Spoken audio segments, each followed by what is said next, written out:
Hello, and welcome to the October 25th, 2023 meeting of the Thurston Regional Housing Council.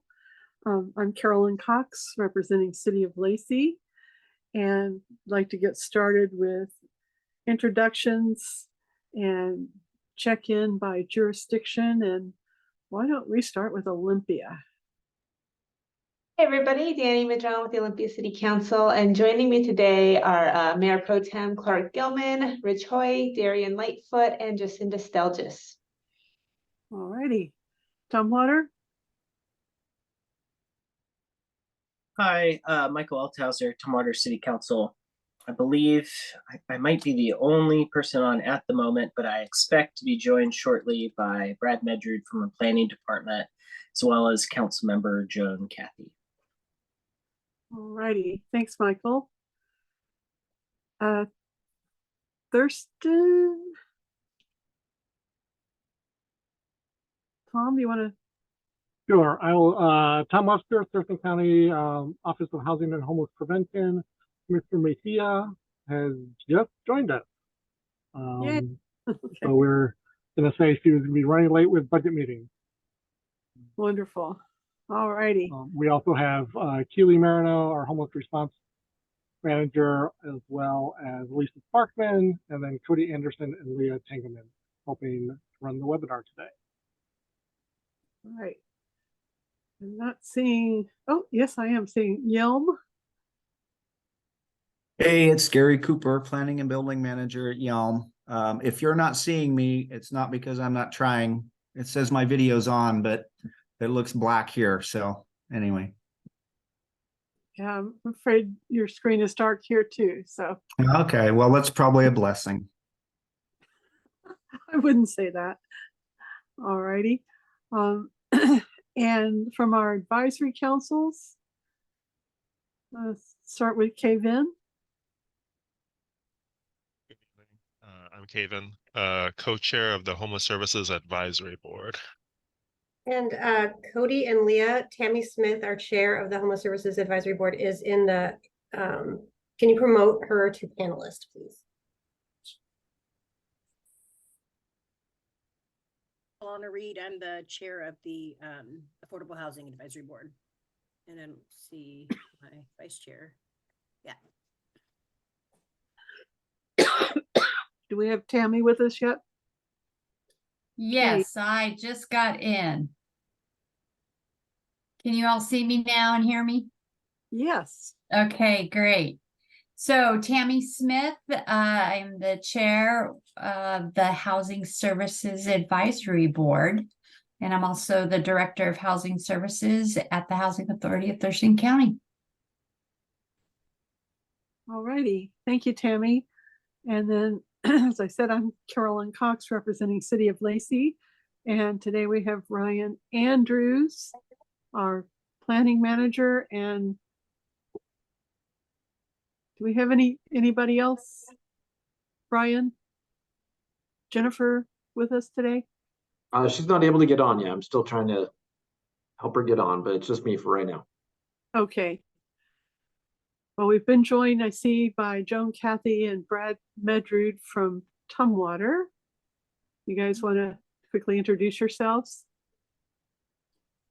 Well, I can repeat what you said.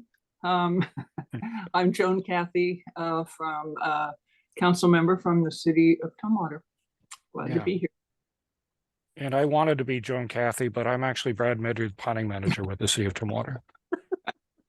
He's smarter than me. That's why he's a bigwig. There we go. Well, Joan, I'd much rather hear it from you than me. So. Thank you, Carolyn. Okay, and looks like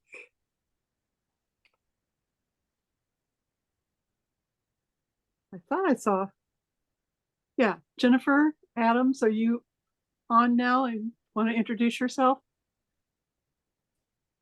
Sure. Hi, everyone. Sorry about that. Jennifer Adams, Housing Coordinator with City of Lacey. All right. Have we missed anybody? Okay, great. Has everybody had a chance to review the agenda? Okay, if so, I'll entertain a motion to approve the agenda as presented. I'll move to approve the agenda. Thank you. That was Carolina Second. and seconded by Danny. Any discussion? All in favor, please say aye. Aye. Aye. Aye. Any opposed? Hearing none, the motion passes unanimously. And could I have a motion to approve our September 27th meeting minutes that we desperately wanted Carolina here for? So moved. I'll second. All right. So we had a motion by, was it Danny? Okay, and seconded by Michael to approve the the minutes from our September 27th meeting. Any discussion? Hearing none, all in favor, please say aye. Aye. Aye. Any opposed? No. All right. Do we have any public comment? Yes, we do have one. It looks like from Victoria O'Banion. Apologize. All right. Hello, can you guys hear me? Yes. Perfect. Hi, my name is Victoria O'Banion, and I work with the resident-owned ROC Rock Northwest program. We work with residents of manufactured housing, form limited equity housing cooperatives, and purchase the community in which they live. I wanted to talk to you guys just one brief moment about a community that is in Thurston County. It is Claudia's Mobile Home Park. It's in unincorporated Olympia. There is 107 units of housing in that community. This community has been listed for sale, and the residents have been given an opportunity to submit a purchase and sale agreement. Unfortunately for them right now, if they were to submit a purchase and sale and submit an offer at fair market value, those residents would need to increase their lot rent 124%. Obviously, that is not attainable nor doable for almost everybody, including those 107 households that live in Claudia's. And so I come to you just as a pure statement of this is what is going on, and this is, a situation that the residents in Claudia's are facing. And then a request as you consider funding allocations and where funding should be allocated towards, that we consider the use in manufactured housing communities. If those residents were given the opportunity to reduce the cost of capital to a 2% interest rate, that lot rent increase at fair market value would go down to 30. Sorry about that. That would go down to 38%. So while this isn't something that can get solved overnight, it's something that I would encourage conversation about, and I'm happy to answer questions about the program or the impact that would make on those residents. Do you have questions for Victoria? I do. Can I go ahead? Yeah. Chair Cox, thank you. Thank you, Victoria, for coming. Just for what organization did you say you represented? I didn't hear that part. ROC, it's ROC, Rock Northwest. We're a program of the Northwest Cooperative Development Center out of Olympia. Thank you. And then I'm wondering about the timeline of this. You said, the folks were offered, like how much time do they have? Like, what is the timeline that we're working? Sure. So there was a bill enacted into law at the end of July. It's Senate Bill 5198.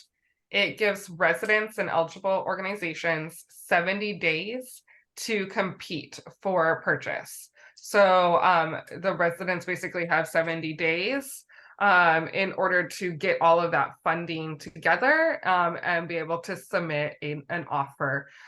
Claudia's started around September 12th, so they have until November 21st to be able to, and not necessarily to be able to put that funding together and have the cash at hand, but to have that capital stack ready. They have about 70 days. And can I ask about the price? Yeah, oh, that's a funny story. No, the price is really, it's hard. It's the manufactured housing industry in itself is kind of a moving target right now. I don't know if you've been following, but this is a very hot industry for investors right now to increase lot rent. The fair market value, in my professional opinion, is around $8.5 million.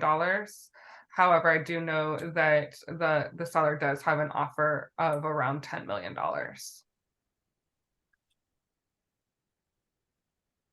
Thank you. Other questions?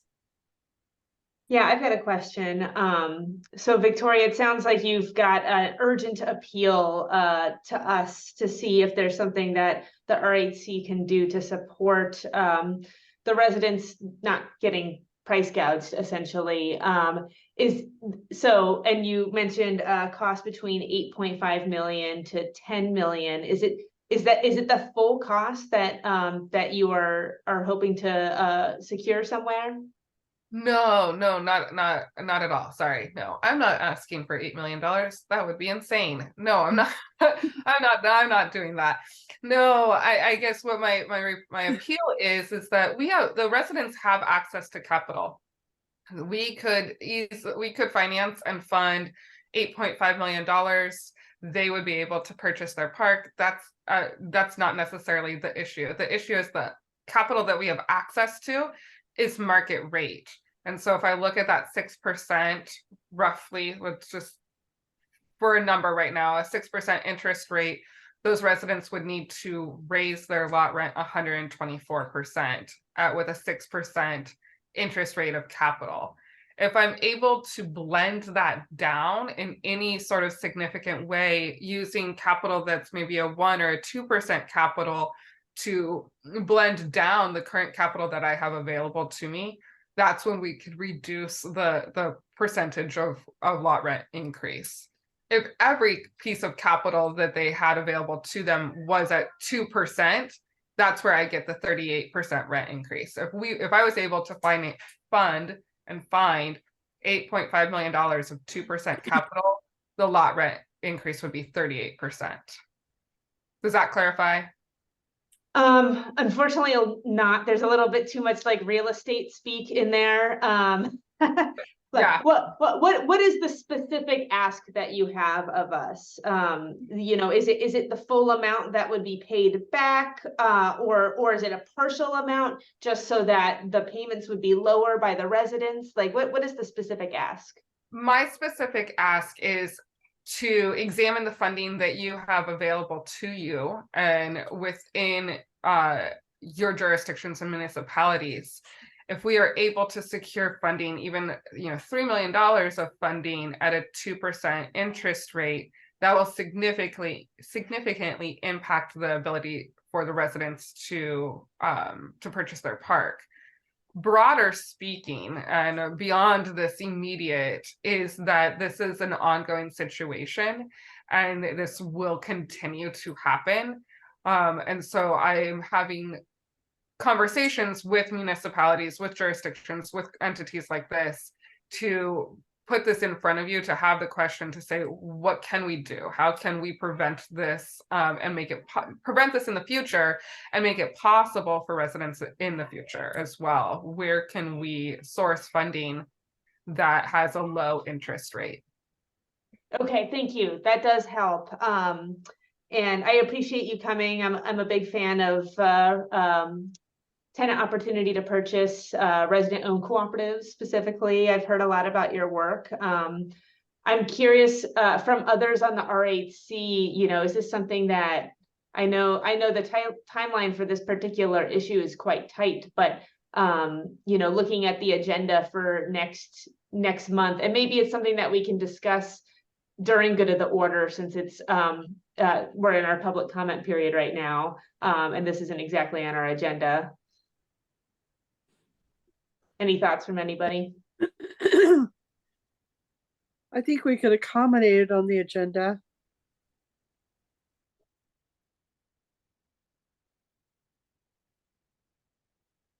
Anybody else, anybody object to doing that under good of the order? Yeah, why don't we just talk about it in that section? Okay, Great. ready? Excellent. So Victoria, a little hard to know exactly when good of the order will happen. I mean, it's scheduled at 5:30. Do you want to come back and join us for that, or? No, I'll just stick around and I'll be around. I'll put you on in the background and work on some other projects, but I'll be around. Okay, all right. Well, you're welcome to stay. All right, was that our only public comment? Okay, moving on, we've got the CHG inflationary funds recommendations from the Homeless Services Advisory Board. Is it Keely, are you going to walk us through that, or Tammy? I'm gonna turn it over to our board chair, or our committee chair board. And we will have, as you're talking, Tammy, I'm gonna put up the distribution chart. And Okay, then great. Following your introduction, I'm gonna run everyone through a brief PowerPoint that was included in the packet. Okay, sounds good. So the Housing Services Advisory Board is coming to the RHC to discuss and approve our recommendation for the creation of homeless services contract amendments between the county and 11 of our nonprofit organizations to distribute consolidated homeless grant inflationary funds. It's in the amount of $749,702 for the program year of 2023. A little bit of background on these funds. In May of 2023, the Housing Assistance Unit announced 4 funding buckets intended to fill gaps left by a reduction in document recording fees, revenues, and the sunsetting of COVID-19 specific funds. One of the 4 funding sources that the Housing Assistance Unit identified is the Consolidated Homeless Grant Inflationary Funds. This will help to ensure that homeless crisis response systems across the state would be able to maintain their current operation levels, ensuring no interruption to their services.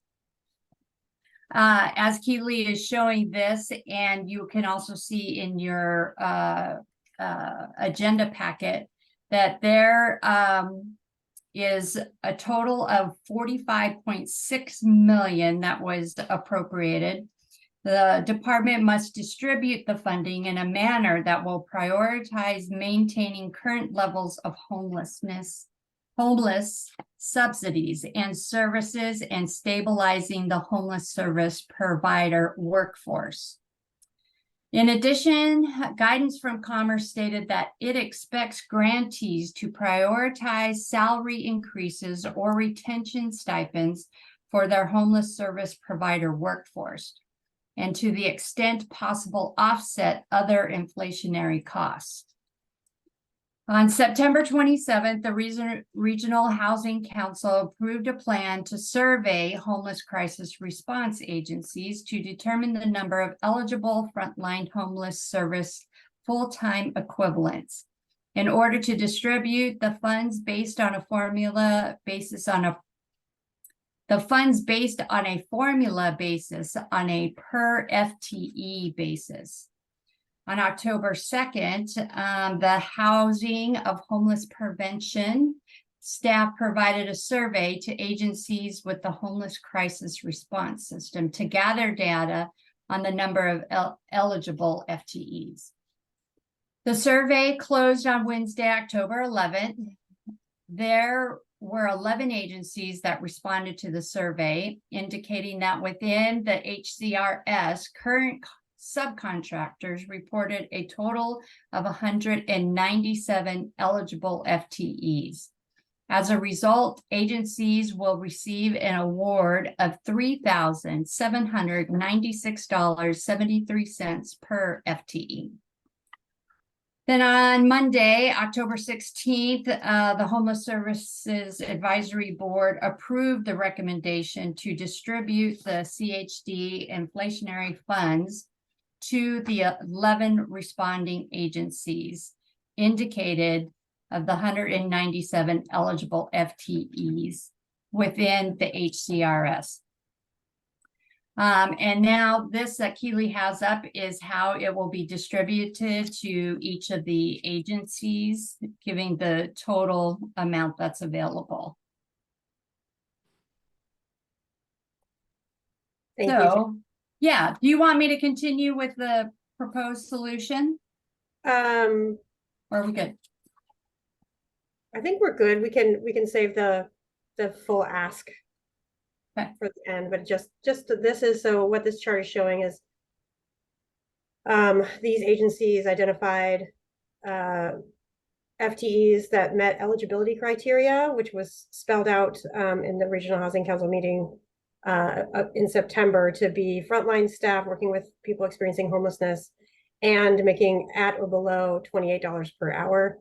And then we also asked in the survey, like, what does that mean in terms of like actual number of people versus number of full-time equivalents? So that's where this number is. So many agencies have a lot of part-time staff. So these would be the actual number of staff versus the actual number of full-time equivalent employees. And so before we go into questions real quick, I will walk us through a little bit of the process, because I know that I think that this PowerPoint will make that a little clearer in case you have some questions. So here we go. Come on, give me a slideshow. There we go. All right, so this is just the language from the legislation around the distribution of these funds, specifically the CHG inflationary funds. And you can see here this quote: allowable uses for these funds are for any allowable CHG system demonstration grant activity, and Commerce expects grantees to prioritize salary increases or retention stipends. So in July, it's just Tammy just read through this. This is just a visualization of it, that, you know, this is our process and our timeline.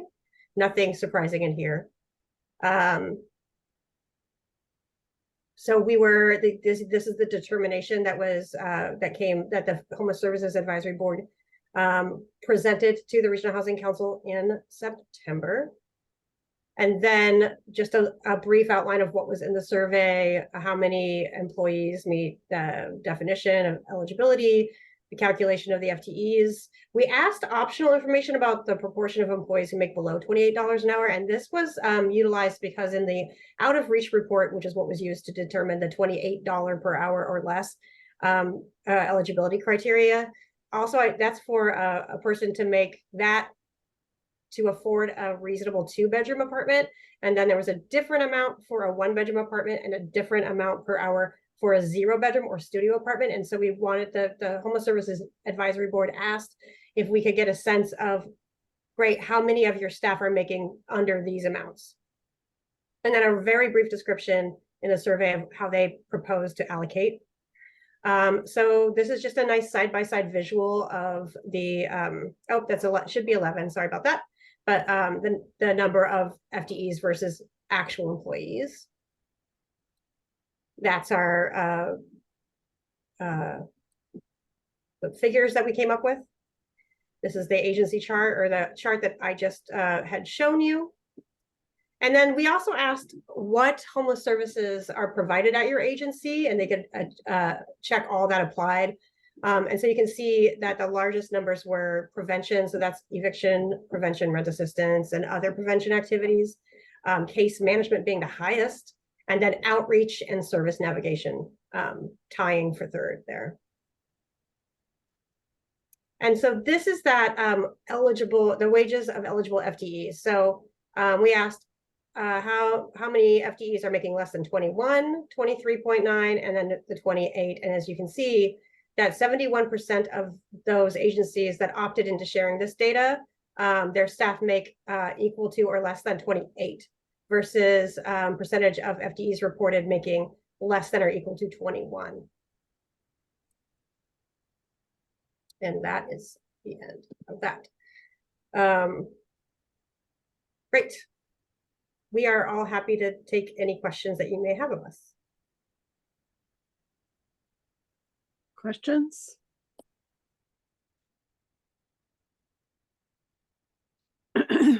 Are we ready to go forward with a motion then?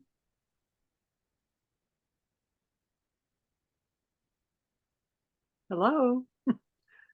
I move to approve the recommendation for the creation of homeless services contract amendments. Wait, am I on the right one here? Yes. Between the county and 11 nonprofit organizations to distribute consolidated homeless grant inflationary funds in the amount of $749,702 for the 2023 program year. Nicely done. Do I hear a second? Second. All right, so it's been moved by Danny, seconded by Carolina. Any discussion? Okay, all in favor of approving the proposal, please say aye. Aye. Any opposed?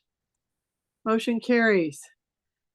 Thank you, Advisory Committee, for all your hard work on this. We know only too well what a job that is. So bless you for your service on that.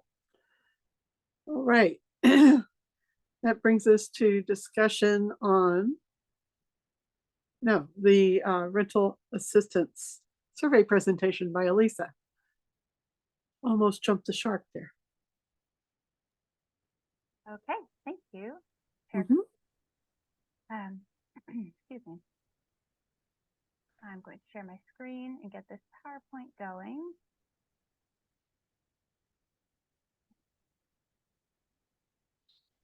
Okay, so my name is Elisa Sparkman. I am the communication specialist for the RHC, but also for the Office of Housing and Homeless Prevention at Thurston County Public Health and Social Services. And I spent a lot of time over the last few years as kind of the point person on the Thurston County Rent Assistance that was funded through COVID-19, American Rescue Plan Act, and the CARES Act. And we kind of know it as ERAP and TRAP as a community. So this summer, we conducted a survey of the people who received this funding, rent assistance through these funds. So just a little summary of that program. There was just over $53.5 million in rent and utility assistance provided during that 3-year period. It started in the fall of 2020 and ended just this last kind of around early July. So the basic eligibility was pretty broad, and for any household that had an area median income had an income at or below 80% of the area median income. So that's kind of a moderate income to low income families, and if they had to be directly or indirectly impacted by the COVID-19 pandemic. It covered past due rent since March 2020, since the pandemic started, past due utilities. So if they had a utility bill that needed to be paid, that could be included, and then up to 3 months of future rent at the time of application. And then households could reapply over the time that this was available with a limit of 18 months of assistance overall. There were, slightly different pots of funding around the emergency rent assistance and the treasury rent assistance. And so some fundings allowed 15 months as the limit and some as 18, but most people could get about 18 because of there was both types available. So that's just a summary of what the program was. And so we wanted to conduct a survey of the people who received this assistance to kind of learn how the program impacted Thurston County renters. But really, we wanted to know what the current needs are for rent assistance for these people who had the assistance over the pandemic. So we created an online survey with SurveyMonkey in English and Spanish. and it was emailed directly. The survey was emailed directly to rent assistance clients. And it was open for 22 days. We sent it to just under 2,000 email addresses, and we sent out some reminders to make sure that people, remembered to complete the survey. And our goal response rate was 30%. And we did meet our goal. And we had eligible completed surveys after week of 541. So we had to kind of remove the disqualified, incomplete, and the duplicates and that kind of stuff. So then we think that we were able to get such a good response rate because we did offer an incentive. 15 random winners received a $100 Visa gift card. And providing those gift cards, people were very grateful and very happy to win the random drawing of applicants or survey participants. So we're going to just kind of jump into the survey data. The respondent demographics, the ages mostly ranged in the middle, like of ages 25 to 44, and then some 45 to 64. We didn't have a whole huge response of people over 65 and people under 24. And we asked for race and ethnicity and this is for all of these, this is just the person taking the survey, and they're taking the survey about their whole household. So this is about the individual who took the survey. So we noticed what I put here was the county population. So we see that we did pretty well in representation, in a little bit lower, pretty lower on the South Asian and Asian American side, but most of the other populations were pretty well represented in this small data set. And another thing that we did find was that mostly gender identity as women responded to the survey. And that actually corresponds with there were more women as heads of households who applied for this rent assistance and identified themselves as the heads of households too. So, all right. So we asked about their household size. Most of the respondents were either in a 1 or 2 person household, so that's 50%, made it 50%. You could see that the other 3 and 4 was a pretty good amount, and then kind of smaller when we got to those larger household sizes. We asked, what is your current living situation? Of the respondents that we had, remember there was 541, and these, they could skip questions, so maybe 541 didn't quite answer each question. But out of the respondents, 19 households identified as being homeless in between places or living with friends and family, basically not having a place to rent right now, not renting somewhere. 2 households no longer rent because they now own a home. And the rest of the responses varied among common rental situations, with over half of the respondents renting an apartment.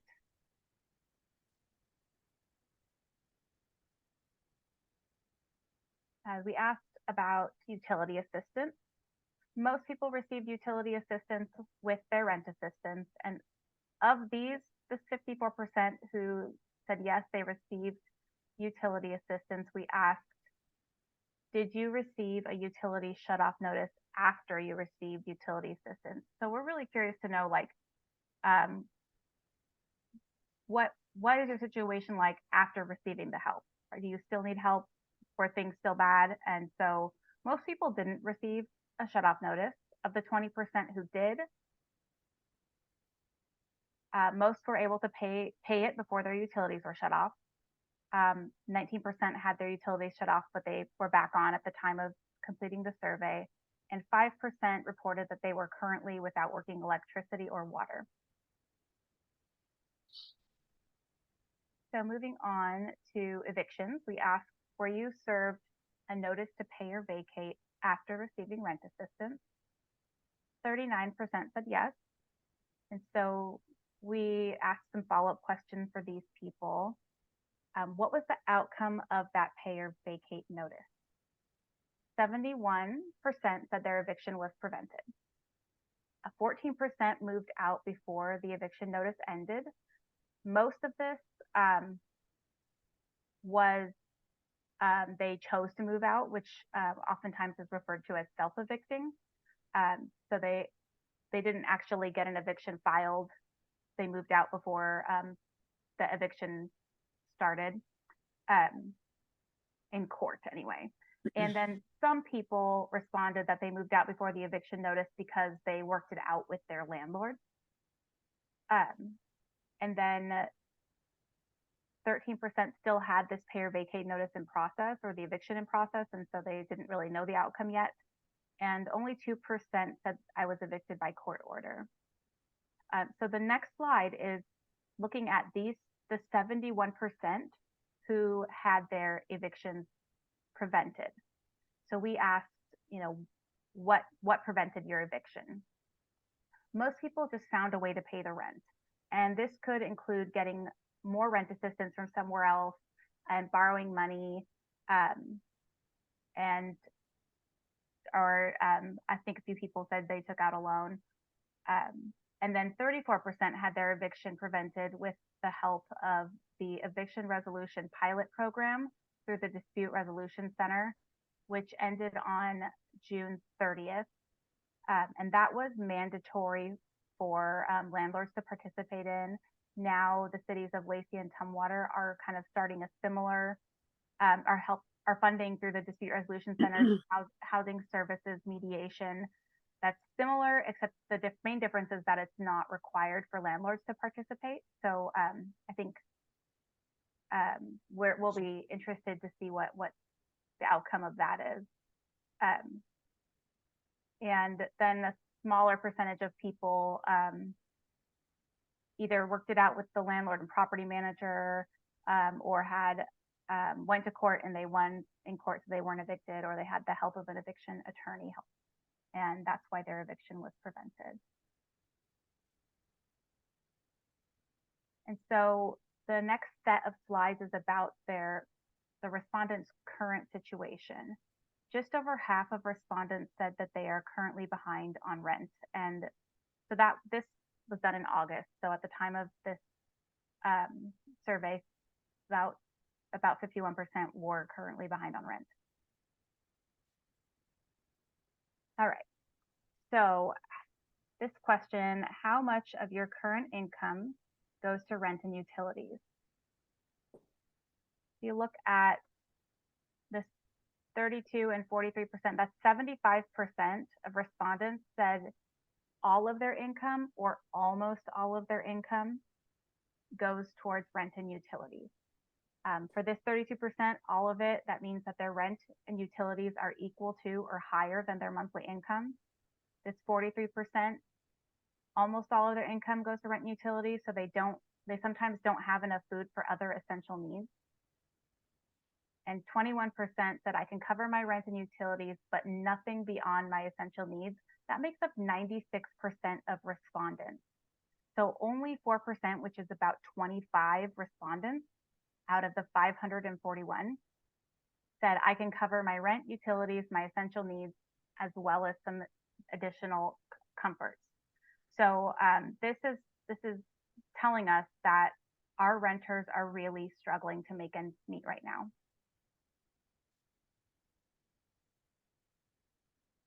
And we asked, what are your current needs for additional rent assistance?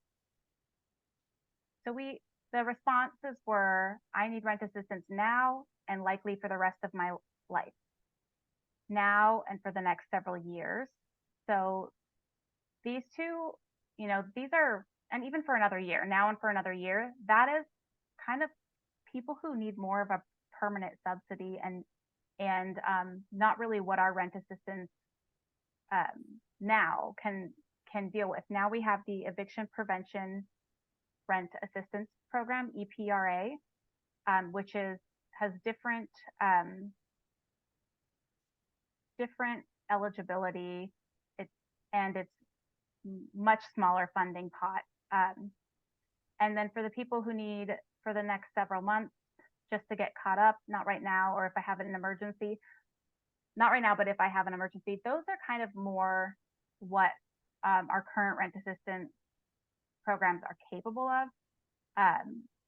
And then only 5% said I don't need it now and I don't think I'll need it in the future, which lines up pretty well with the previous slide where 4% said that they're doing okay. So what I did with this slide is we're looking at the 538 people who responded to this question. Let's look at it in terms of actual people. So 8% is 43 people responded, I need rent assistance basically for the rest of my life and for the next several years. For another year, 84 people, next several months, 116, just to get caught up, 95, and not now, but if I have an emergency. So with the current program that's available, Eviction Prevention Rent Assistance, or EPRA or EPRA, I asked the organizations that run EPRA about what their current participant level is, like what their capacity is, and it's about 120 people that are active participants, and then beyond that, there's wait lists. So if you look at from this group, this question response all the way to I needed to just get caught up, that is 381 people out of the 538 respondents. So this can really show us how we have a huge gap right now in our services in what's available for rent assistance versus what the need is. And we asked about rent increases. So how much has your rent increased since October, or monthly rent increased since October 2011? 75% responded that their rent has been raised $100 a month or more. You remember 8% was about 43 people. That's a lot of people who had their rent raised over like 600 or more per month. And so when we look at these responses, we ask, how do rising rents impact homelessness? And so this slide comes from the Washington State Department of Commerce, and it shows the correlation with this blue line is median rent, and then this red one is per capita unsheltered homelessness. We understand that when rents rise, so does homelessness.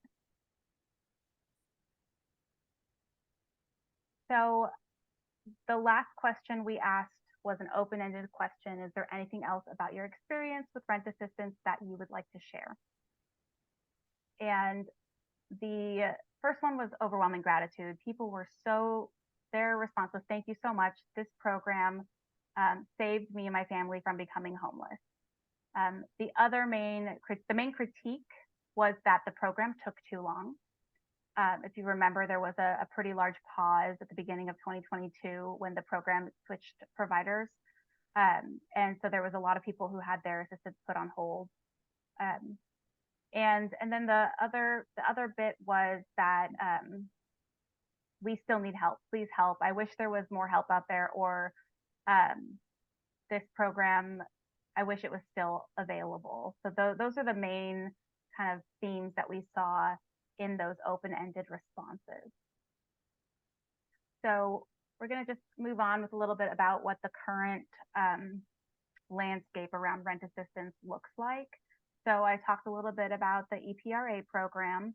It's funded through document recording fees. And this year, Thurston County will get less than $2 million for 2023 going towards that program, which is huge difference than the $53.5 million we saw in the 3 years of COVID. So that's a big change for our community, and people are feeling it. And then there's other like limited short-term rent assistance through faith communities and some school districts and homeless service agencies as well. But those are very limited and usually like just $100 here or there when a lot of people are thousands of dollars behind in rent. All right, so looking at evictions in Thurston County. So evictions filed in Thurston County from April. The programs ended in June, and I say programs because I'm thinking of the COVID rent assistance, also the eviction resolution pilot program at this dispute resolution ended June 30th as well. And so in August, well, in July, there was a slight increase and there was a big increase in August. And I just got the September numbers and it did go down a bit. So we'll be curious to see how this trend kind of goes over the next several months. Thurston County Volunteer Legal Services had their right to counsel. Right to counsel means eviction cases. Their caseload went way up in September, up in August, and then a lot higher in September. And right now, the October numbers don't quite reflect the same because they're down an attorney and are having other, like Tacoma Pro Bono is helping with their cases right now. So, and October's not over yet, so I didn't add that yet, but it does look like it's going to be about the same, if not more. So then I decided when our office is working on the final report for the 2023 point in time count homeless census survey. And so some of the questions on the expanded survey that we did in 2023 were interesting and applicable to what we're talking about, in that of the people. So this is people who are currently experiencing homelessness who completed this survey, and eviction, loss of housing, was pretty much tied for job loss and unemployment as what led to their homelessness. And then they were also asked what kind of support do they need to obtain permanent housing. And the top response was rental assistance and more affordable housing.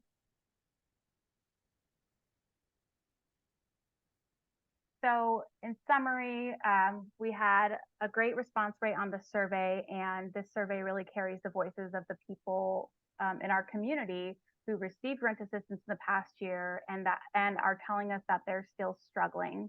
The survey responses align with what our community partners are seeing, and many residents here in Thurston County need significant financial support to maintain their housing now and for the future.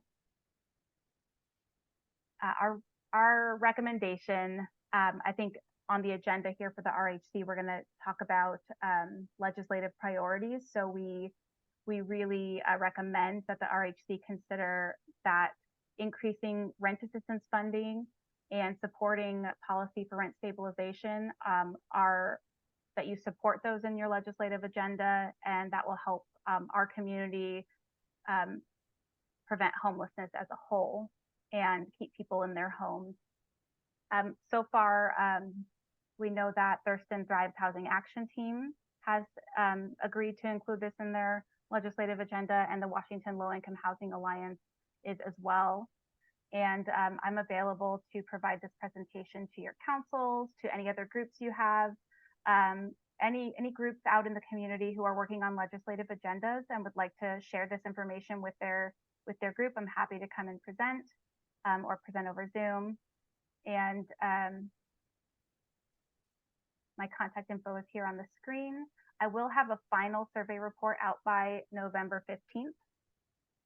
And I just want to thank the team that worked on this survey, the team here at the Office of Housing and Homeless Prevention at Thurston County, and we also had help from April Gunderson, epidemiologist here at Thurston County Public Health and Social Services. So I'm ready for your questions. Who's got questions for Lisa? Anybody? Alana has her hand up. Oh, sorry. Go ahead. Thank you for the presentation, Lisa. I love it. Very, very accurate. I work in for providing tenant advocacy statewide, and the numbers are spot on with other areas as well. It's really, and so I appreciate the data that you provided. I have a question. Did you are you interested in any data around rent increases? Because I mean, that's a big deal. I got a call from somebody today who got 86% rent increase. And so I didn't know if that would help with the rent stabilization part, but I know that our organization also has some legislative priorities similar to this. But yeah, I mean, I can help you with that. Great. Your legislative agenda for the tenants union, correct? Correct. Yeah. If you want to share that with me, I can add that to the list of supporters. And if you have any more data on rent increases, I'd be happy to take it. Yeah. Anything else you think would be great to add to this? Thank you so much. Okay. Michael, and then Danny, and then Carolina. Thanks. We obviously have this as part of our packets, but I was wondering if you could send out your slides individually so we could send them on to our council colleagues so that we can share this great information as broadly as possible. Yeah. Thanks. All right. Danny, then Carolina. Yeah. I just wanted to, for one, thank you, Elisa, for the presentation. That was really enlightening and very, just kind of justifies why we do the work that we do. In Olympia, I know that we've been discussing our legislative agenda, and we do have rent stabilization on there. And I need to double check to see about rental assistance as well, but we've had rent stabilization on there for a number of years. So, I'm very supportive of that. And I know we have that discussion coming up later. I also wanted to mention that Olympia is also part of that work with the DRC for that ongoing support for mediation for tenants and landlords. So just wanted to note that. I think it took us a little while to get our contract done with them. That's great. Thanks. Carolina. Thank you. I just wanted to thank Elisa, because there was a lot of work that went on before the survey to make sure there was a lot of angst. There was a lot of people that were scared when COVID was happening. And I know I heard it. Elisa was one of our frontline staff dealing with those calls every day. And so the survey kind of just echoes what we've been hearing, right? I think the statistics really speak to itself. It speaks to what is happening in our community. For me, it's definitely a legislative priority that the Regional Housing Council should have. And this is, when we're talking about like preventive, this is a big part of it, and making sure that we keep people in their homes. If not, once they are houseless, then the price starts going up in an effort to get people housed. So I just wanted to thank also the public health staff and all the work and effort that they've done into this. And yeah, thank you all. Thank you, Carolina. Clark Gilman, you slipped into the meeting and we didn't get to acknowledge you. So no, Danny introduced me. I got it. You did? Okay. I'm feeling welcomed. Oh, good. What's up? What I wanted to say was I prepared for this particular item. I was thinking about it, and I'm still sitting here stunned right now. That the fact that both the rent increases and the evictions follow the dire predictions that folks had made of this big hockey stick upturn. I'm kind of stunned that we have a pretty good objective look at that impact across the renters in our community, who in Olympia are a strong majority of the people living in our community. So I think the legislative agenda is important, and I also just hope we'll bear this in mind with all of the decisions and all the resources we have to put to work. Thanks. Thanks, Clark. Anybody else? I'm not seeing any other raised hands. All right. Sorry, I'm trying to get back to the agenda here. So I appreciate the request from Michael to get the slide sets out to each of the jurisdictions so that we can make our staffs and respective councils and commissions more familiar with these really hard statistics. And Lisa, I appreciate how quickly you turned this around and made it a very thorough report. This was amazing. So if there are no further questions, this was an information only presentation. So we'll move on. And again, thank you, Elisa. Next up is legislative agenda. And Tom, are you still leading that one? Yep, I'll kick us off, but Okay. this is just kicking us off. So for the last couple meetings, we've talked about wanting to develop a legislative agenda. So continuing to move that conversation forward. I'm going to share my screen. So through the tech team, we really kind of kept this pretty broad for you and open-ended, but wanted to give you something to react to. So within your packet at the end, just the staff report laying out what we think we've heard from you is the process, but this is kind of up for further discussion. Because the RHC doesn't have separate funding to hire a lobbyist, kind of the proposed process for moving forward for elevating RHC identified priorities is for the RHC hopefully today to identify those priorities, and then for those members to bring these priorities back to your respective jurisdictions for consideration for inclusion in your jurisdictions ledge priorities, and then also to bring these through the shared legislative partnership for inclusion in that group's list. So kind of the two-tier approach, each jurisdiction considering adding these to their list, as well as through the shared partnership process. And so what we really put together is that the Housing Action Team, Thirst and Thrive, had a discussion at their most recent meeting and came up with about 5 or 6 here items, including rent stabilization, the 2 House bills from the last session that were identified that will be reintroduced this year, we hope.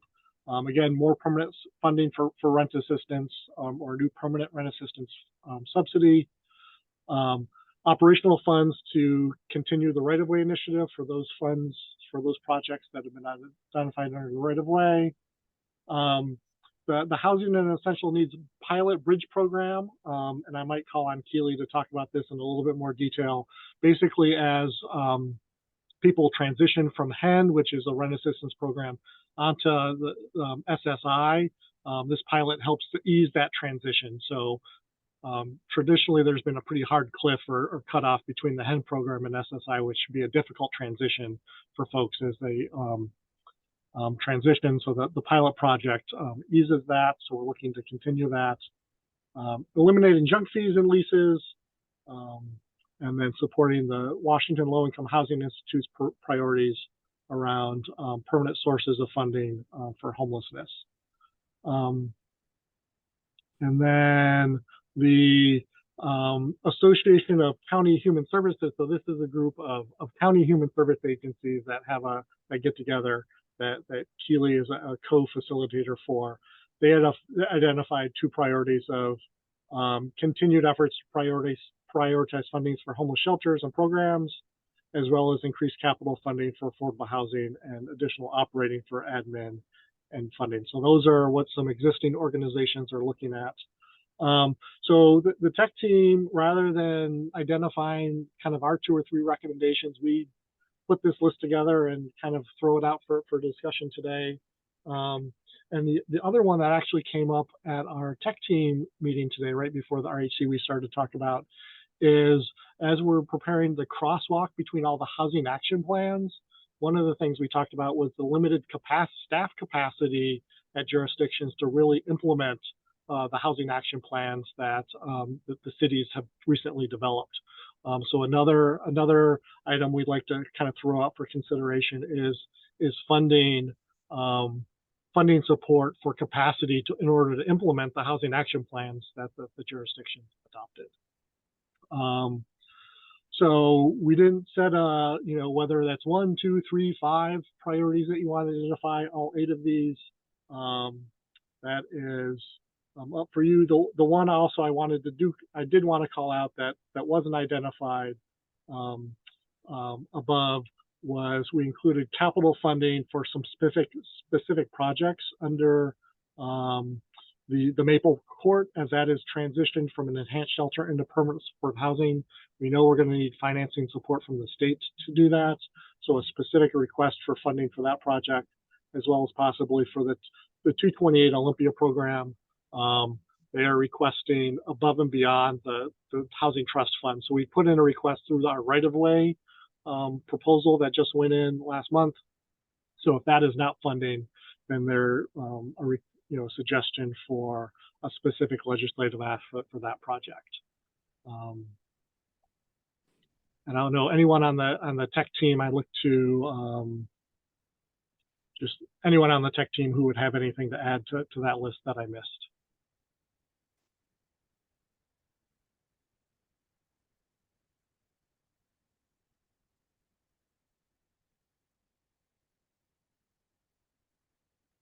I will stop sharing my screen. I can pull that back up if it's helpful. But really then, Chair Cox wanted to turn over to you to just facilitate that discussion about what the druthers of this group are in terms of how to move forward. All righty. Well, I just want to get a little clarification first, Tom. I thought I heard we were going to try to choose one item that we would all take to our individual jurisdictions to add the one single item from the RHC, and then I heard it differently, that we should pick something off this list that we think our jurisdiction might get behind, which seems like it would have a diluting effect. But set me straight here. So yeah, sorry if that was confusing. So I think you can pick as many items as you'd like to move forward, and then it's for each of those items, the request would be for each jurisdiction, each member to take it back to their jurisdictions for consideration, so that you may take all 3 back. So jurisdictions would consider whatever the priorities this group decides for consideration. And we understand that some jurisdictions may want to add some items to their agenda, and other jurisdictions may not want to add some items. But the recommendation would be coming from the RHC. So not limiting it to one, it's really up to this group to decide how many of those items you want to select. But if we pick 2 or 3, then we would all take the same 2 or 3 to our jurisdictions. Correct. Okay. Your jurisdictions can obviously say, no, we're not going to add that to our list, but at least it's the request from the RHC for consideration. All right. To add to that, I think also what we discussed at tech team is ideally the RHC that would say everything that the tech team proposed on our staff report could come out of the RHC as the RHC's legislative agenda. So we feel like to push this forward from a regional perspective, the things we have there are priorities. We're seeing it in the crosswalk. We're seeing it in the data like we saw tonight. So we should be able to move everything on the staff report forward in our legislative agenda and coming out of the RHC. So I think that's what I felt. Tom, do you feel like that's accurate? It's not picking a few things. The goal is that everything on there would be it. If the discussion ends up where not all of them make it, then that is an option too. But the goal is that everything on there is a priority. From the tech team, these are the recommendations the tech team are bringing forward. I think that's well stated. Were they ranked order from the tech team? No, we did not do any prioritization. Okay. All right. Danny, I think you had your hand up first, and then I see Michael. I think it's actually Carolina, Michael, and then myself. All right. Carolina, Michael, and then Danny. Sorry. Thank you. I want to first thank the RHC tech team for kind of coming up with the different priorities and working through them. But just kind of for consistency's sake, I have like two recommendations. My first one is that we choose one and have that send out to that jurisdiction so they can add it straight to their legislative agenda.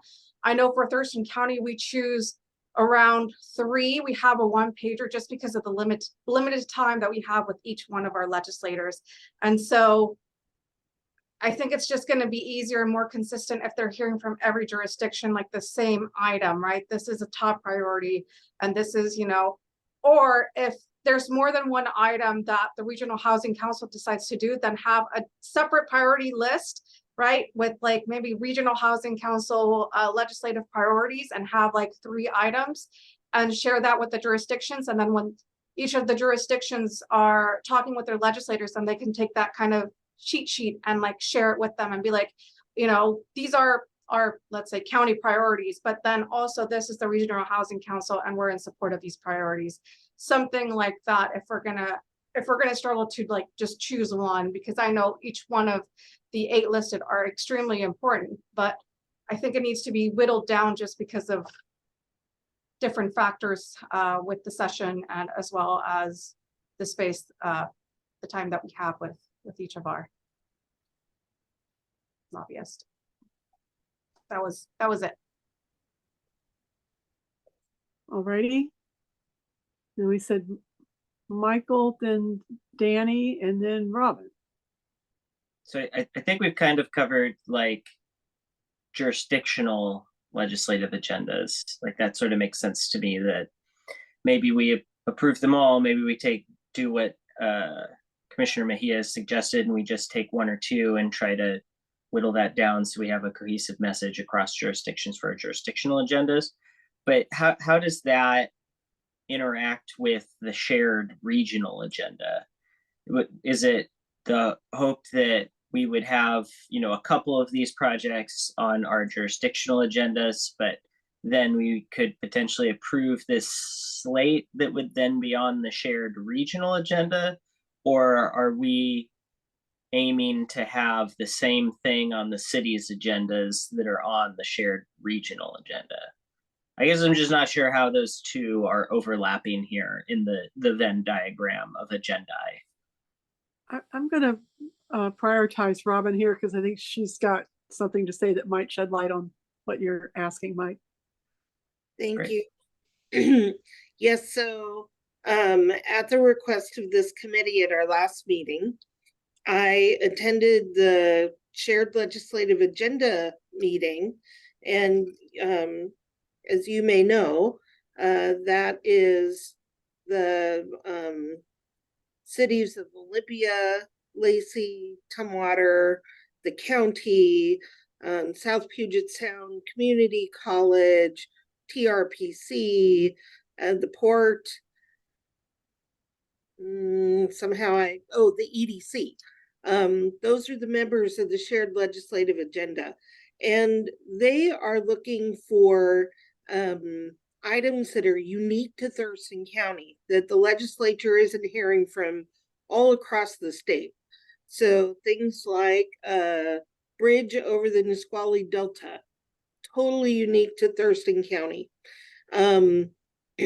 So the group talked, and I brought up the need for continued funding for the when the rights of way funding ends from the state, as a priority from this committee, the Regional Housing Council, and that the request from this council may be a little different, but that we do have a request about continued support for housing.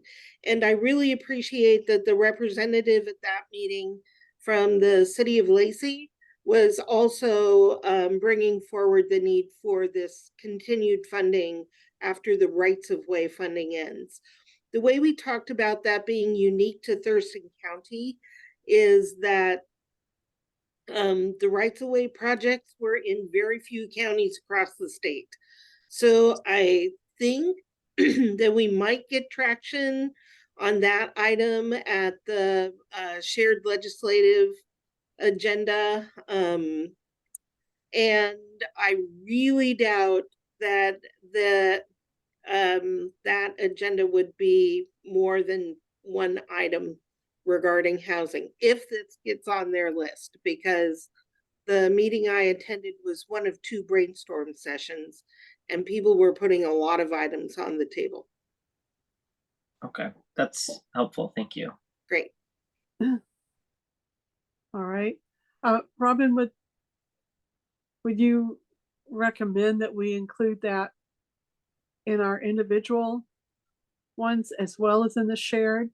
I do, and to echo Commissioner Mejia, we tried very hard at the county to limit the number of items on our legislative requests, not only because we have very little time with the legislative delegation, but also because you can't champion too many things at one time. If everything's a priority, then nothing's a priority. So I do suggest that this council would come up with one main item that is on all of our agendas, just to strengthen the voice behind it and present a united front to our delegation. Thank you. Okay, the very patient Danny Malone. Joan. Sorry, that just made me chuckle. I have a different recommendation. I think that we could recognize all of these priorities as the RHC and adopt them all. We can't make any jurisdiction add anything to their legislative agenda. But I think what we could do is adopt this whole list right here. These are all important actions. You know, Robin, you could take it to the regional one and say, hey, they've got specific projects that need capital funding. There's the right-of-way thing here. Like, this really aligns with what we want to have. For each of us at our jurisdictions, as we're working on our legislative agenda, we can have this as a resource. But I think the really great thing about having this coming out of the RHC is that, you know, we have staff that will often testify on bills, and they can come and say, hey, not only does Olympia support this particular item, but so does the Regional Housing Council. And that puts more weight behind it. And if we start taking things off the list because we're concerned it's going to water down our own legislative agenda, like, we're not going to be out there, you know, as an RHC lobbying ourselves, but we're going to take tools out of our toolbox if we just try to limit ourselves. I say we keep the toolbox full and use it to its full extent, whether that's, you know, advocating in our own jurisdictions at the legislative, the regional legislative agenda, or just as we're individually going up on the Hill and saying what is important, knowing that there's the backing of the Regional Housing Council behind us on these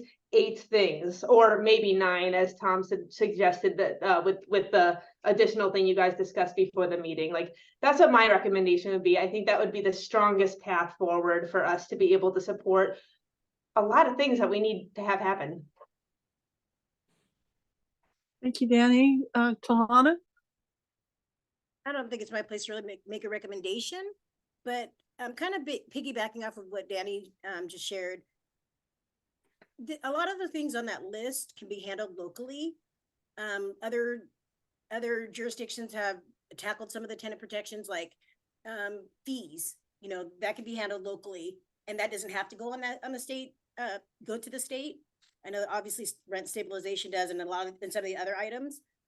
But could the RHC maybe consider making, you know, coming up with a plan to go back to the respective jurisdictions and put forth some tenant protections that can be tackled at the local level, and then that way we could focus on the big issues like rent stabilization and the other capital funding and other things that are on that list, if that makes sense. Okay. Anybody else? Yeah, I think one of the ways that we're trying to do that with our in each of our jurisdictions is with the Housing Action Plan crosswalks. So each jurisdiction on our technical advisory group here has been sitting down with the crosswalks for each jurisdiction and trying to figure out what to advance, how to advance, like, what is it that we want to do together? Where can we learn from each other? So I think some of that work is happening. But you're right, Talana, there are there's, I think just that one item on there around junk fees in leases. Probably, Yeah, yeah. it's that one thing. However, like, you know, having it on, like, if the legislature wants to take care of that, then it's done for all of us. It's so much work for a local jurisdiction to make these changes, and you know, if some of these things can just happen at that higher level, it saves everybody a ton of work, and it creates more equity across the entire state. So, so there's that too. But I do hear you. Like it's a both and kind of statement I'm making. Okay. Anybody else? All right. Well, let's I guess have a show of thumbs of whether we how we want to do this. Do we want to choose one priority that we each take back to our individual jurisdictions? That's one question. Second question would be, do we want to just take the whole list and say, you know, we'd like you to consider working in at least one of these, preferably all of these, but that's not realistic, at least from Lacey's part, because we only usually have 5 or 6 total on our priority list. So I guess let's see where the support is. Can we support having just one item, one priority item that we take back to our individual jurisdictions? Thumb up. I think there's a couple of people in the queue, which is why you're seeing a delay in responses. All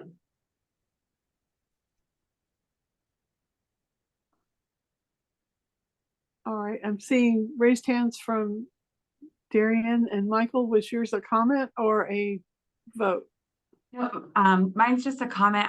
Unless if the other technical team folks want to jump in here, I think again our intention with this staff report wasn't necessarily a take back to jurisdictions and you add it onto yours. It was, there is a legislative agenda or support or policy or recommendations that are coming out of the Regional Housing Council. So we then have a slew of policies or projects that say the Regional Housing Council supports these items. And so we can use it as a communication tool when each jurisdictions talk to their lobbyists, when we testify, kind of like Councilmember Jones said. So our intent as the technical team wasn't to take it back and choose one.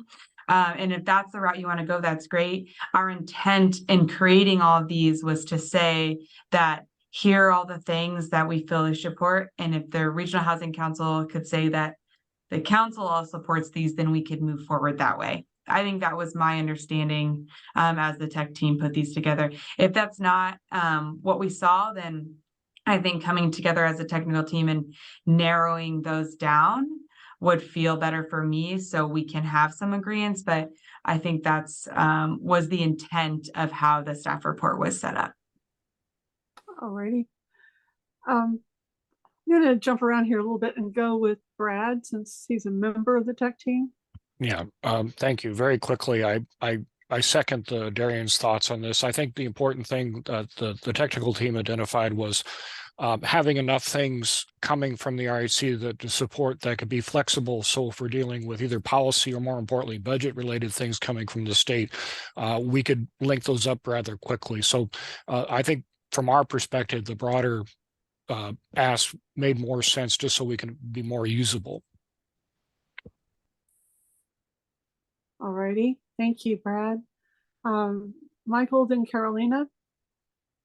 I guess my question about that is I'm just not sure what our end product would look like in terms of a city, like for our agenda. So if the thinking is that we approve these 8 things, then we establish what the RHC says would be a good legislative agenda. And then it would be incumbent upon individual jurisdictions. Like maybe we similar to us, to you, Carolyn, we have like 4, maybe 5 things on our city legislative agenda, and it's super specific Tumwater stuff for the most part.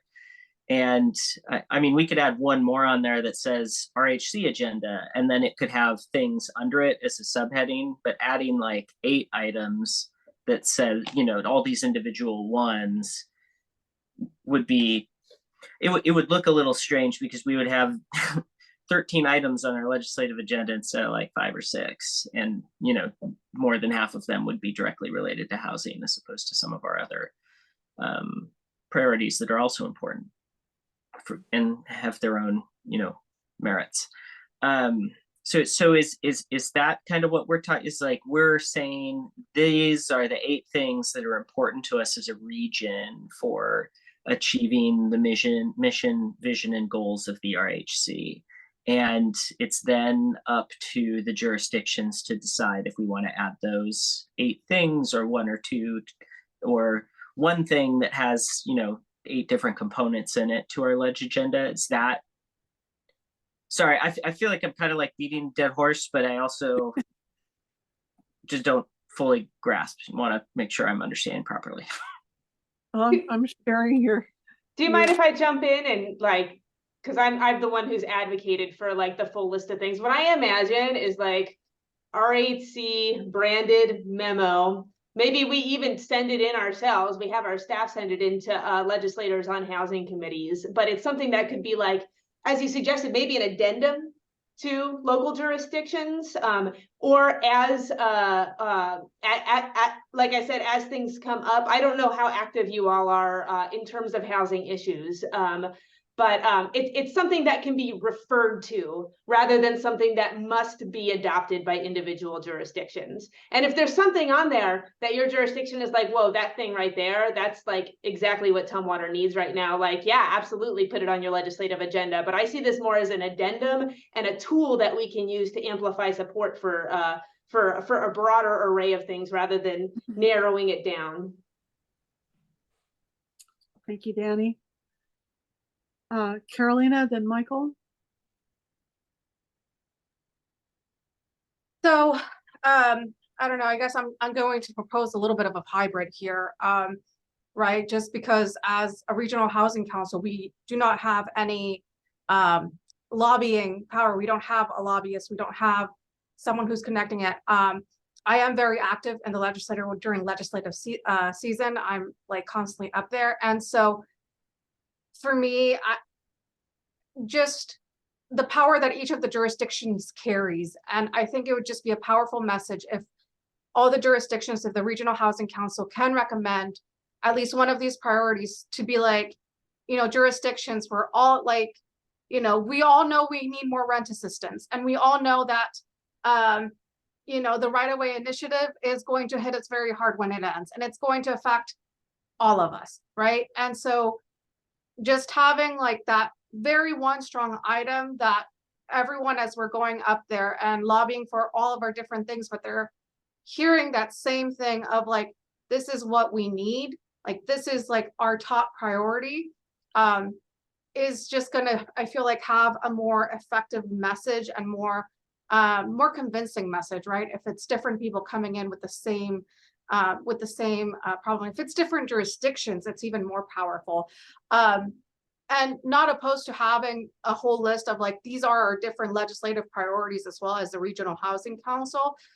So this is just like a hybrid recommendation of like the 2 proposals I've kind of heard. I just think it would be, not saying that we can make a jurisdiction add any of these priorities onto their agenda, but just as a recommendation from the Regional Housing Council, just saying like this, you know, this is kind of what we see as going to be the major impact, you know, whether it be rent assistance or whatever of these 8 priorities, 9 with Tom's recommendation. I'm again, like, I think it would just have a more effective message. Danny, is that an old hand or a new one? It's a new hand. Okay. And so Carolina, to clarify, was that like a both and type recommendation? Like, yes, let's approve this whole slate of things, and let's also choose like the one we put at the top as the priority. That sounds great to me. Yeah. Yeah. Which one we want to put at the top? No, you have to have an opinion on that too. Well, I'm open. I think that's a good compromise, like where there's the one thing that we are like, you know, really getting behind, but we still have this tool for both communications and advocacy around other important priorities that the RHC has.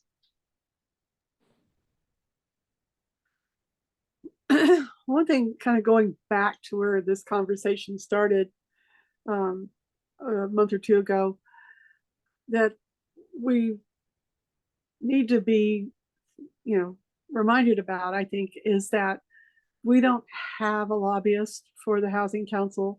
We have limited staff support time for going out and sending, you know, finding out who are on these committees that would weigh in on these decisions and sending letters and stuff.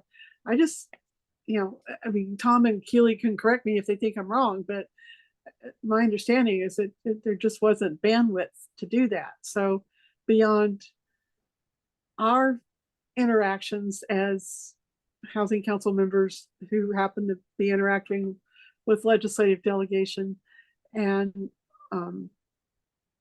what we can put on our Housing Council website, is it realistic to think that that's going to live beyond those two things? You see what I'm saying?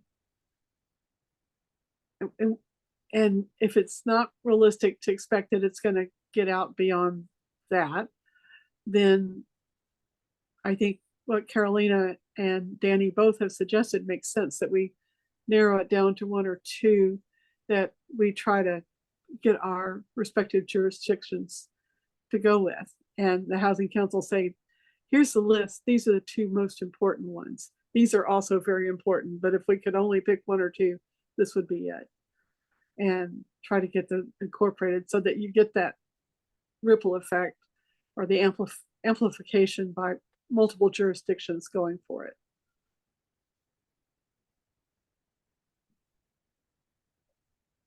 Michael? Yeah, like that makes sense. I feel a little ill-equipped to weigh in on which of these I think is like the cream that rises to the top. Like I think I would be most comfortable with like if one that was like consensus based, but I think also like maybe a tech team recommendation about one of these things. Because I mean, I read through this list and I'm like, that's really important, that's really important, that's really important, that's really important. And it's really challenging for me to just sort of pick and choose right now which one of those would be the thing. I know we're meeting in like 2 weeks in early November, because our next meeting I think is moved up. Like I wonder if we'd be able to kind of approve this slate of ideas and say, yeah, this is important, and then we take another crack in like 2 weeks at what's the one that we want to bring back to our jurisdictions and advocate for as members of this body, to then try to advocate that be added to our jurisdictional agendas, because and that's also not guaranteed either, right? Like we have to get the votes to do that as a jurisdiction. But yeah. I hear what you're saying. I would question though whether that's too late.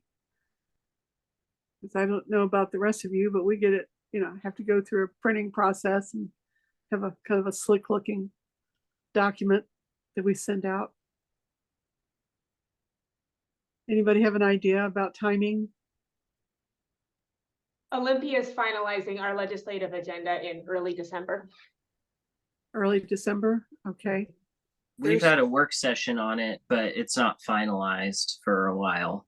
We're meeting with our lobbyist next week, and we have our legislative breakfast on December 5th. So it's got to be done early November. All right. Our next meeting is the 13th, I think.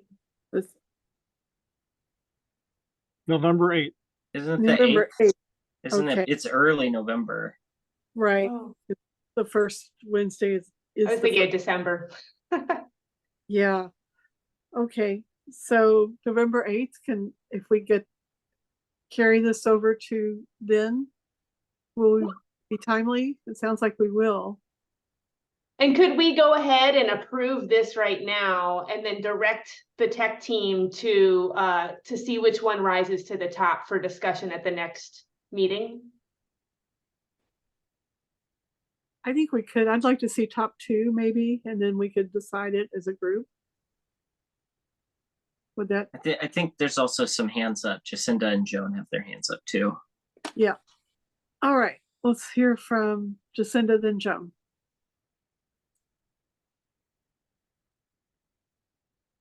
Carolyn, Joan can go first. Okay, Joan. I just have a question, talking about all this lobbying and so forth. Don't each of the jurisdictions have a lobbyist? Yes, I mean, Yeah. So talking about this, if we do end up with 1 or 2 items, as they're lobbying, it's been my experience that they bring these things up, or they say,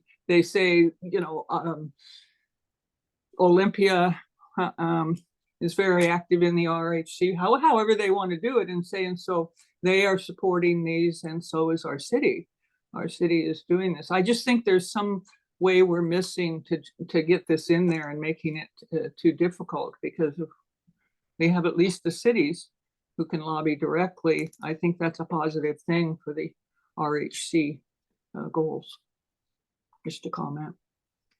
Thanks, Joan. Jacinda? Just a few thoughts. As Joan mentioned, with each city having their own lobbyist, I think that there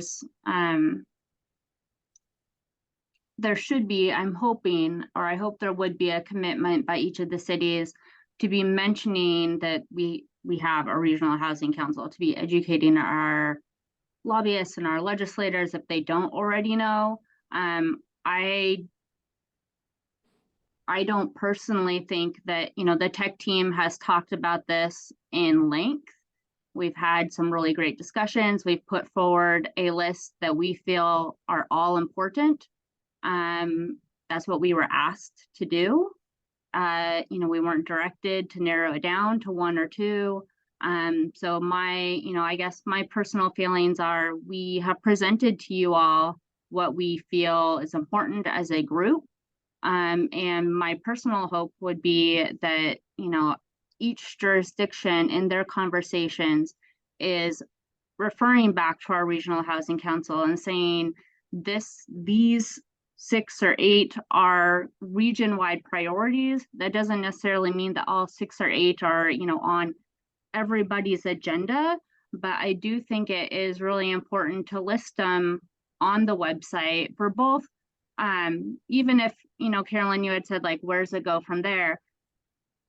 I think I think there is interest in these regional bodies, and there's value there, and there's value to the community as well, and saying, here's what we value as a regional body, and we're listing it on a website, and that, maybe that means 8 plus are being talked about, and maybe they're not, but I would personally, I guess, have some feelings about trying to narrow it from those 8 to 2 or 3, and then listing 2 or 3 on a website for fear that we're talking too much or we're not going to get enough attention. Because these are also priorities that we're communicating to our residents and our tenants and our renters, that these are things that are important. These are things that tech team's talking about. These are things that Regional Housing Council is concerned about. I won't belabor it, but tech team has put a lot of time and a lot of effort into it. And I would hate for us to take it back again and trying to narrow it down to 2 or 3. We feel these are all important. Okay. Danny, hang on just a minute. I think maybe I wasn't clear, Jacinda. I don't mean that we couldn't post the whole list on the RHC website. I think that's absolutely fine. No problem with that at all. But what I was talking about on narrowing it to one or two would be so that the jurisdictions could speak with one voice on a couple of these initiatives. And that's where I was going with it. Anyway, Danny, you're up. I feel us like reaching a conclusion with this conversation, and I'd like to make a motion, if that's okay with you, Chair. Sure. I move that we adopt this full set of recommendations, plus the one that Tom recommended around staff capacity at local jurisdictions, and that we direct the tech team to take this list and come back to us at our next meeting with the top 2 that we highlight. It's, to me, it's like what's on the front page of like a 2-page document, and to bring two ideas back to us that we are gonna extra amplify in addition to this whole agenda. That's the motion. Do I hear a second? Well, I'll second it for discussion purposes. So, Danny, what I didn't hear in your motion is taking those 1 or 2 back to our jurisdictions. Was that your intention? Well, we are going to, yeah, that's the intention, is that at the next meeting, we talk with, the tech team's gonna make a recommendation to us on what those would be. Okay. Any other conversation on the motion? All right. Wait, can there's I? Michael and I have, go ahead, Michael. All right, Michael. Yeah, I mean, I think this is a great list. We should approve this list. I'll vote to approve this list. That sounds great. The thing about the top 2, like, our motion can't, I don't think a motion can be binding in terms of saying that these top 2 things will be the ones that we'll have on our city agenda, which I don't think your motion said that, but I just want to emphasize my sort of thinking out loud of what sort of seems likely to me. Like, we can take those top 2 back. I think like it makes the most logical sense to me that our agenda have a category on it that says Regional Housing Council Legislative Agenda, and then it lists things underneath there, and maybe in that narrative, whatever top 2 we decide could be listed in that way. I don't know, I'm going to be voting yes for this, but also not guaranteeing what our legislative agenda will actually have in it, because our councilmatic process will dictate that. Yeah, and nothing about this motion or this process is telling jurisdictions what they need to do, but it's giving us permission to say, hey, this is what the RHC said. And I think the goal that I heard of the voting members here was that it would be more ideal to come with 1 or 2 high-level things in addition to having our fully posted agenda. Does that make sense, Michael? Yeah. Okay.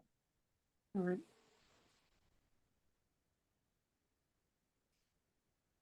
All right, so we have a motion and a second.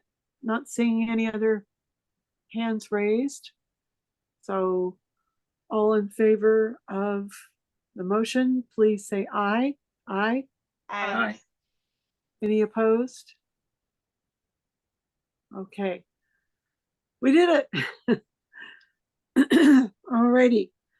Excuse me, and now back to our agenda. Go to the order. We're going to come back to the rock, provided we still have our representative here. Victoria, can she be promoted again? Yep, I'm still here. Okay, good. All You right, guys are right on time. That's really impressive. So we're trying. All righty.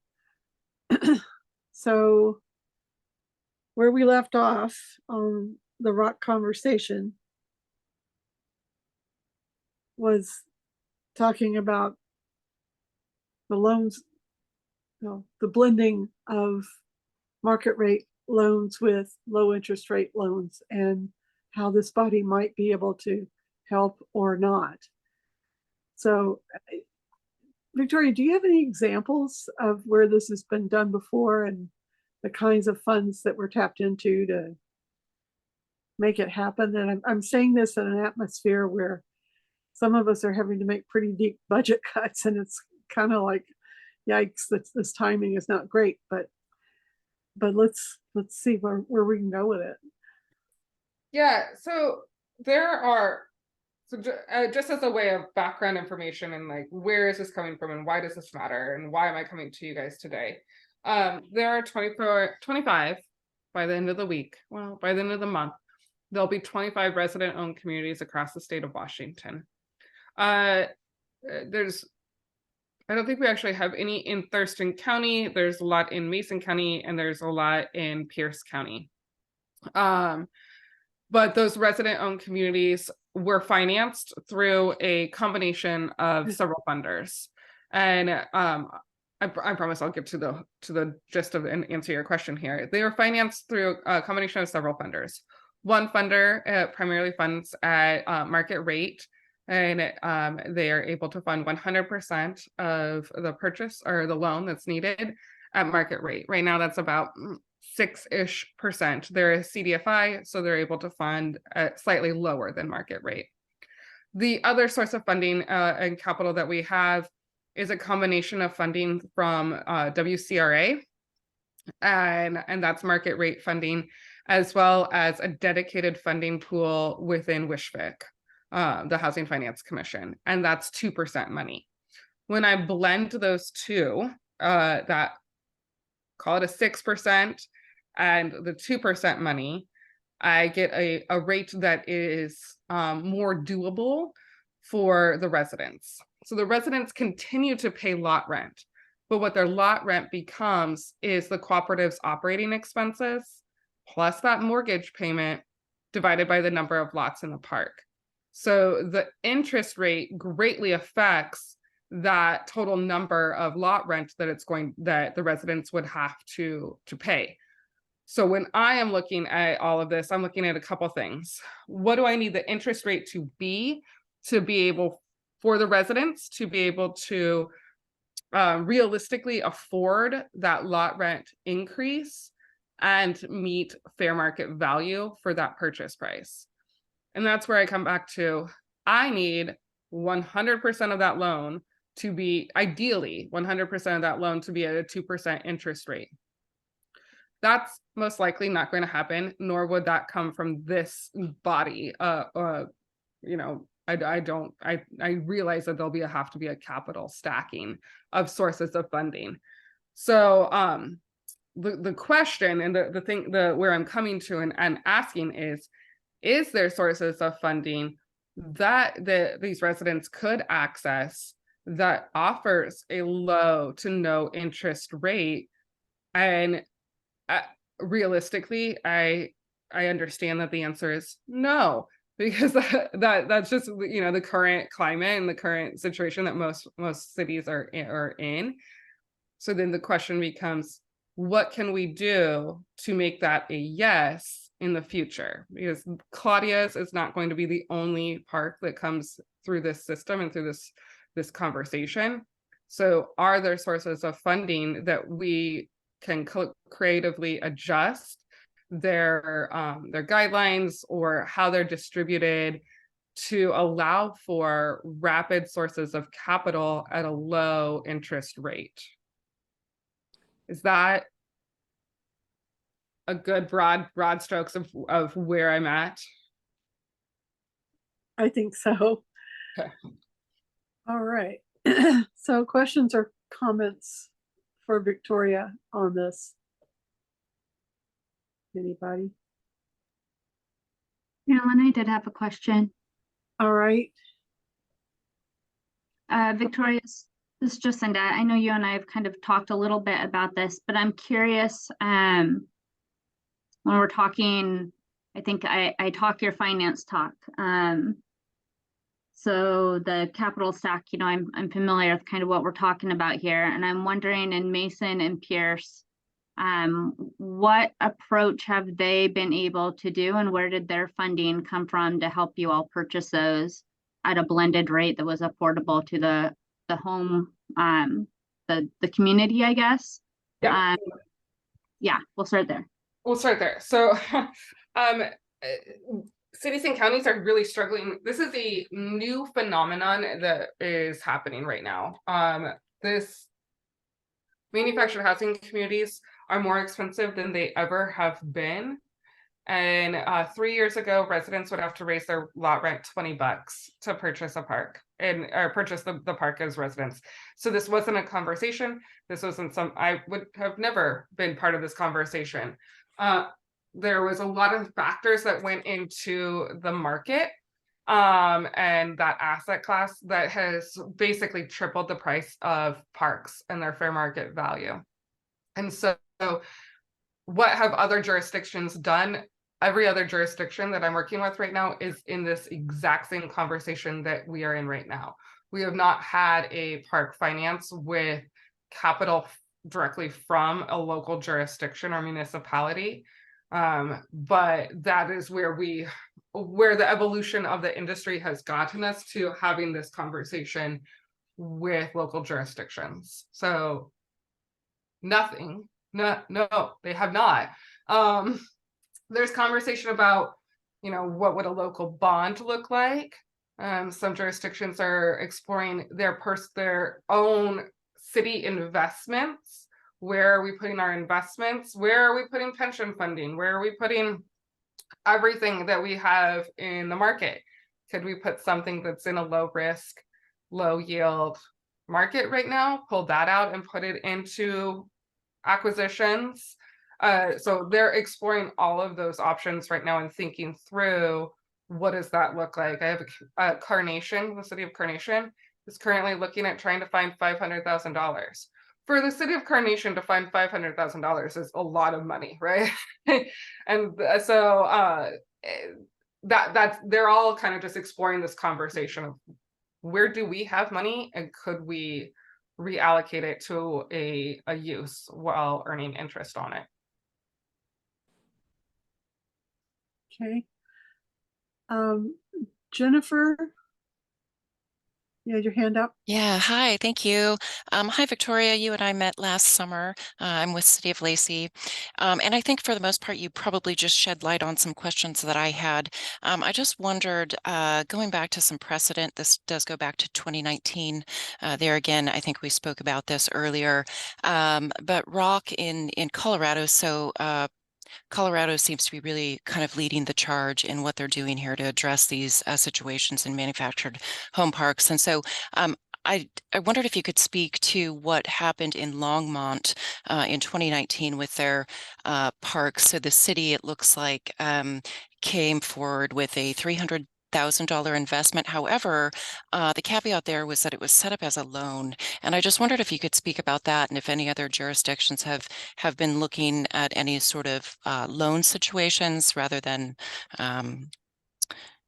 straight up funding, if that makes sense. Yeah, absolutely. And I can't speak to Longmont and I can't speak to Colorado specifically, but they are the genesis for me having these conversations. It's worked in Colorado.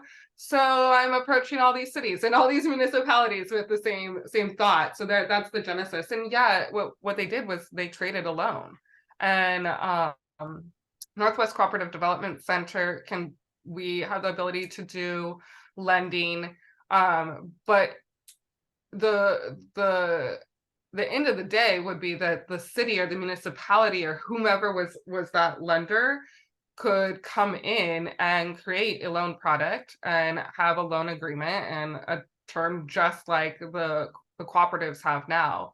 When the cooperatives close, these residents close, they sign loan documents, right? They're taking on a $5 million, $8 million loan, and it's backed and it's supported, and the risk of that is reduced because we at ROC Northwest continue to provide technical assistance to these residents for a minimum of 10 years.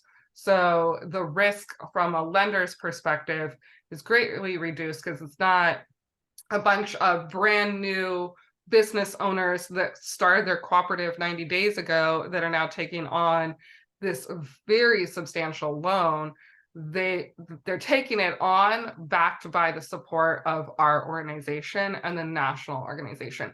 So and I think the city of Golden just did it, as Golden in Colorado just actually funded the entire project of one community and gave them a $6 million loan. I think it was a very substantial loan at like a 2% interest rate. And yeah, it's literally just written as the same terms as the current loans that we write right now. And I would expect nothing less. That's what I would expect. And obviously free money is great. I love free money. I don't anticipate a lot of free money out there, like grant money. I don't anticipate a lot of grant money out there. So I really am looking for that low interest money that is available.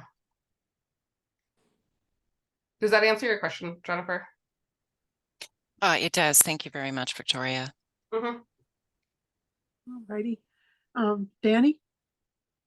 Yeah, as I'm listening to the conversation here, I'm curious, for one, I think this is a conversation we should put on our agenda at some point in terms of when situations like these arise. Like what could we have program-wise in place to support this, or where could we advocate for that to happen? And I also wonder, have we ever talked about bonding the home fund to be able to offer loans? Is that a conversation that's ever happened at the RHC? Is that a possibility for us? I'm not as technically savvy as some of you as to how all these things work, but I'm curious, if there's an opportunity for us to support the situation that is in crisis right now, is there something available to us that we could consider? Anybody from county able to answer that? I'll jump in and just say there have been some, I don't know if there's been conversations about bonding home fund, or 1406 can also be bonded. It has been mentioned, it's been thrown out, hey, there's this possibility, but I don't think there's been any serious conversations about doing that. I think what we've talked about at the tech team is needing an affordable housing funding strategy. So take a big look, especially now with home fund. One of the things we've talked about today at Tech Team we started is this, it's a little bit of coming up with that off-cycle funding request process. So typically we put all of our money into an RFP that goes out, we spend all our money, we don't have any money until the next year. And so, we had the Southport project come in last spring. We made an off-funding request. RHC asked the tech team to develop an off-cycle kind of process. We're getting around to developing that, so we know we need to do that for you. So you just, every meeting you don't get a really good request and you're struggling. So we've got some process around how to do out of cycle. But I think it's also part of a bigger conversation of an overall funding strategy of what do we want to fund and how do we want to fund it? Do we want to look at bonding? Do we want to look at revolving loan funds? Those are not something that we have done in the past. That does require the county. I'm looking at Robin out of the corner of my eye from a financial capacity point of view. We'd have to take a really close look at, it's one thing to give out a grant with loan documents that get repaid if there's a violation of the terms, but it's a whole nother thing to manage a loan portfolio. But those are, I think, if the RHC is interested in having those discussions, we can have those discussions about, because I think there's been a real change. 2 years ago, prior to the home fund, we had $1 million to award. We were pretty limited in what we can do with that. Now, with the home fund, with 1406, this group has 5 or 6 million of capital dollars each year to award, which opens up new possibilities. Mm-hmm. And can I just add to your point about administering the loan? That's where I mentioned Northwest Cooperative Development Center. Perhaps we take the loan and we sub-grant it or put it back to the residents and take on the administrative burden of managing the loan. I think that those are like technicalities versus, are there sources of funding to put in there? And I will also add, I'm not just having this conversation with local jurisdictions. This is a conversation that I'm having with the state as well. I'm having it with many levels of government about this is a very statewide issue. And it's become extremely evident. Right now, there's 300 residents across Washington state that are in the same position as the 100 residents in Claudia's. Well, and Victoria, like you mentioned that this is a time sensitive issue. Like when do they need to have at least know where a source of funding is coming from to be able to meet that deadline? So within 70 days, so we don't have to have cash in hand, but we have to have a source of funding within 70 days. There's a potential alternative to that, and looking at bridge financing from a different lender. I have a conversation with them scheduled on Friday. So that might be the short, quick term solution, but that bridge lender would still need to be able to be bought out within 36 months or so. So it doesn't eliminate the need for cash and for some sort of loan product. It just reduces the urgency of that loan product. Could you help me out here and tell me like what day that 70 days ends on? For Claudia's? Yes. Yes, I can. Hold on 1 second. For Claudia's, it ends on November 21st. Okay. Well, I guess I have a question if there's any appetite here among the RHC to talk about if there's something we'd like to do to be responsive to this emergent crisis for this community. I know it's a short timeline and would require probably a heavy lift, but just want to put it out there. Thoughts? Anybody? I would be in support of that.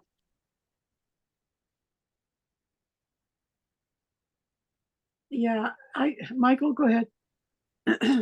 Yeah, I mean, I'm not sure what it is we really can do, if I'm being totally honest. But if there is like a potential solution out there, then I'm not aware of. That's great. It does kind of boggle my mind that there isn't a program set up at the Washington State Housing Finance Commission for this. Like, that is an entity that exists to provide low interest loans for land acquisition and other things. Like, I can't think of another time like locals in the county has kind of entered this space. So that makes me a little nervous just because it's a new thing and the timeline is so strict. But it seems like you've said, Victoria, that this is a statewide issue happening everywhere, that there should be a statewide entity that has the ability to do rapid capital acquisition for communities facing this exact thing. Like, the legislature passed that bill last year, but maybe that's something that they should look at. Is like, if the ability for the Housing Finance Commission does not exist to do this, like, I don't know what entity would have that ability, because the Housing Finance Commission was created in order to provide low interest loans. Like, that's their charge. And I do want to give them credit. There is a loan product. They do have a dedicated funding pool for specifically resident acquisition.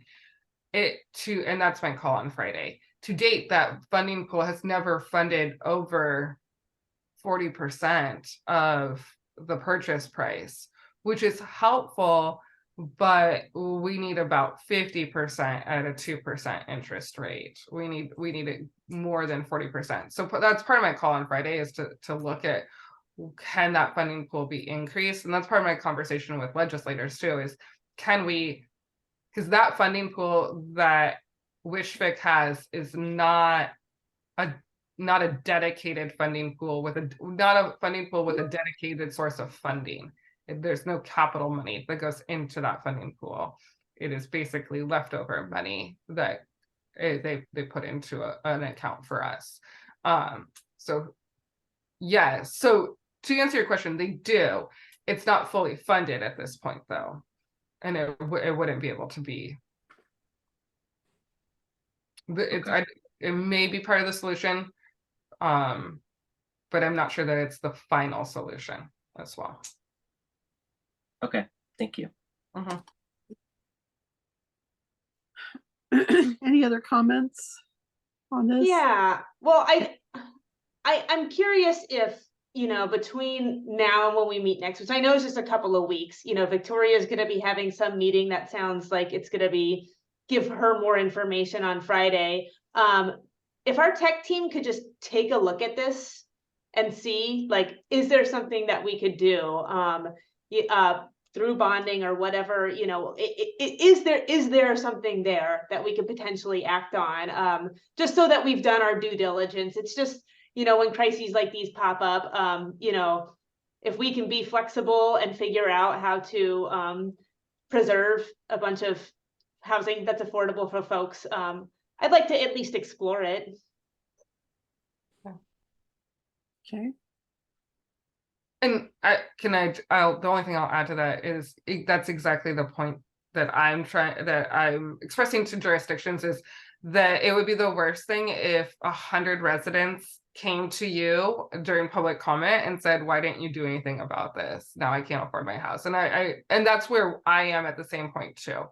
You know, our organization does not recommend that they take on a loan with 124% rent increase.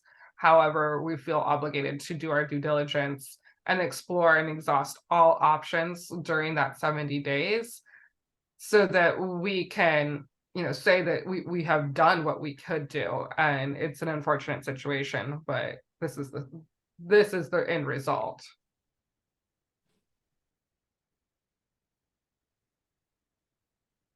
All righty. So it sounds like I'm hearing we want to put this on our November agenda. Victoria, can you join us again? Absolutely. On the 8th, November 8th? Okay. And we're requesting the tech team to try to come up with a you know, whether this is doable, and if so, what might be some options here. Did I capture that all? Did I miss anything? Maybe that's the better question. Okay. All righty. Well, it is 6:02. Does anybody have a quickly burning thing they need to share for good of the order? If not, I'll entertain a motion to adjourn. So moved. All right. All in favor? Aye. Aye. Aye. All Good right. night, everybody. Bye. Thanks for joining us, Victoria. You're welcome. Thank you. Thanks for sitting in, Robin. Bye-bye.